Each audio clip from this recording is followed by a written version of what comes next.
इनका रिजल्ट देने का मामला इतना गड़बड़ रहता है कि किसी का 100 नंबर है तो 155 नंबर आ जाता है और तब भी उसमें वो फेल होता है। अभी एलएलबी में यही हुआ था। तो इनका रिजल्ट देने का जो तरीका है उसमें तो किसी का सीजीपीए 6 नहीं बनेगा।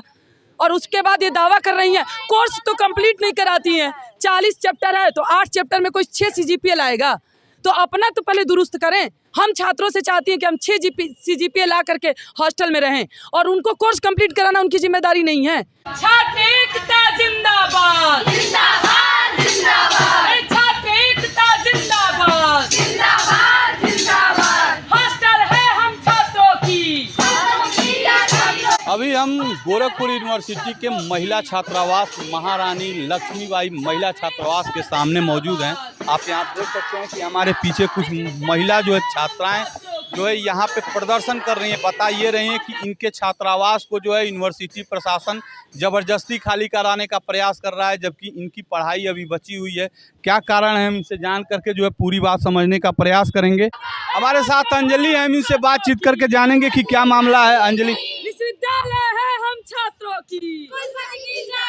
वो ठीक है, आपका है, आपके छात्रों का है, क्या मामला है, आप इतना प्रदर्शन क्यों? अभी कुछ दिन पहले हॉस्टल प्रशासन के तहत हम लोगों को नोटिस दिया गया है कि हॉस्टल खाली करना है और 31 मई तक का समय दिया गया है कि आप अपने सामान के साथ हॉस्टल खाली करिए। इसके पीछे जो तर्क दिया गया है वो ये बताया गया है कि यहाँ पे मरम्मत का काम होगा, रिनोवेट होगा।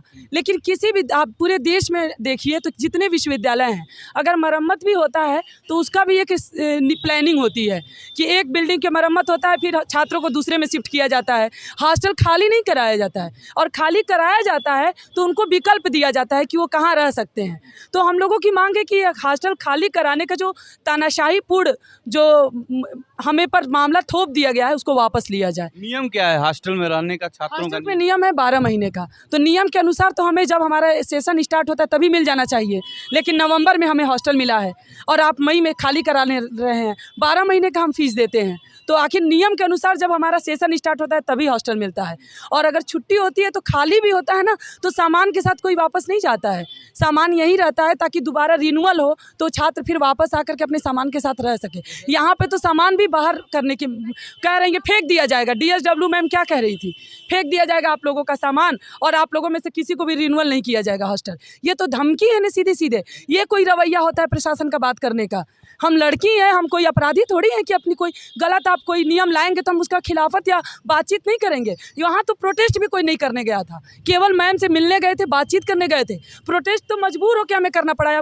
हम में से कोई नहीं चाहता है सड़क पर उतरना और प्रोटेस्ट करना, लेकिन मैम वीसी मैम खुद मजबूर की हैं कि हमें सड़क पर उतर के अपनी बात कहनी पड़ रही है। कल भी मिला गया और वीसी मैम का भी वही रवैया था कि नियम है और आपको मानना पड़ेगा। तो नियम है तो मानना नहीं पड़ेगा, हम भी इसके विरोध में बोलेंगे।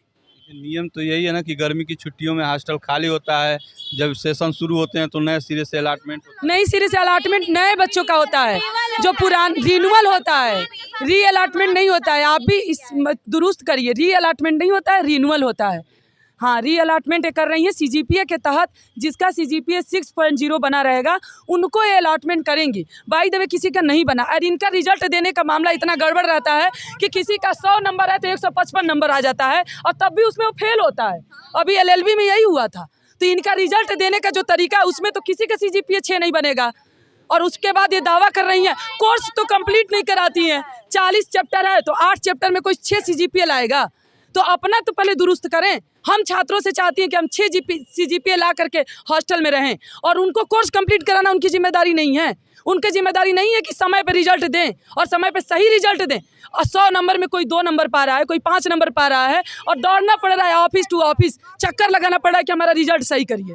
तो इस बेसिस पे इनको हक नहीं बनता है कि इस तरह से छात्राओं के मतलब हितों के खिलाफ कोई ऐसा फैसला दे। अभी आप लोग क्या चाह रहे हैं? हम लोग चाहते हैं कि हॉस्टल खाली कराने का जो ये तानाशाहीपूर्ण जो फैसला सुनाया गया है बिना छात्रों को ध्यान में रखे, पहले तुरंत इसको रद्द करें, वापस ले फैसला। और सीजीपीए के आधार पे हॉस्टल री अलॉटमेंट करने का ये एकदम अन्यायपूर्ण फैसला है।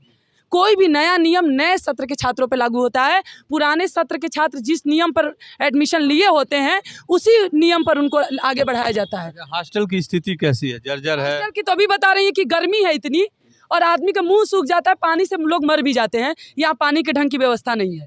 आप बात कर लीजिए, यहाँ तमाम लोग खड़ी हैं। हो सकता है कि इसी सब व्यवस्था को दुरुस्त करने के लिए तौर पे व्यवस्था ये रहते हुए भी किया जा सकता है। पानी के लिए तो रूम में थोड़ी व्यवस्था करना है कि आप रूम खाली कराएंगे। बाकी रूम खाली भी कराना हो, इसका मतलब खाली कराना मतलब कि आप सामान लेकर बाहर मत फेंक दीजिए, आप उसका विकल्प दीजिए ना, ताकि हम सामान रख सकें। और इतने बड़े हॉस्टल में आपको नहीं पता है कि सारा हॉस्टल एक ही साथ मरम्मत होगा। आप एक कंपार्टमेंट से शुरू करेंगे ना। BHU भी इतना बड़ा केंद्रीय विश्वविद्यालय है, वहाँ भी मरम्मत हो रहा है। नीचे के फ्लोर पे होता है तो ऊपर छात्रों को शिफ्ट किया जाता है, और जब ऊपर मरम्मत का काम होता है तो नीचे शिफ्ट किया जाता है, खाली नहीं किया जाता है। तो अगर मान लेते हैं, अगर प्रशासन, विश्वविद्यालय प्रशासन आपकी मांग को नहीं मानता है तो छात्र क्या करें? हम लोग देखिए, अभी तो बहुत शांतिपूर्ण तरीके से 2 दिन जाके VC मैम से बात किया गया, आज तीसरा दिन है, हम लोग सड़क पे उतरे हैं। और अभी भी बात नहीं मानी जाएगी तो आप जानते ही हैं कि आंदोलन और आगे बढ़ेगा, तेज होगा, क्योंकि ऐसे तो कोई बैठने वाला नहीं है ना। ये अंजलि हैं जो छात्र प्रदर्शन को जो है नेतृत्व कर रही हैं। बाकी जो है इनका ये कहना है कि पहले जो है पढ़ाई को दुरुस्त करें, शिक्षा को दुरुस्त करें, हॉस्टल तो बाद में भी दुरुस्त हो सकता है। बाकी अपनी प्रतिक्रिया दीजिए, मिलते हैं अगले खबर के साथ, तब तक के लिए नमस्कार।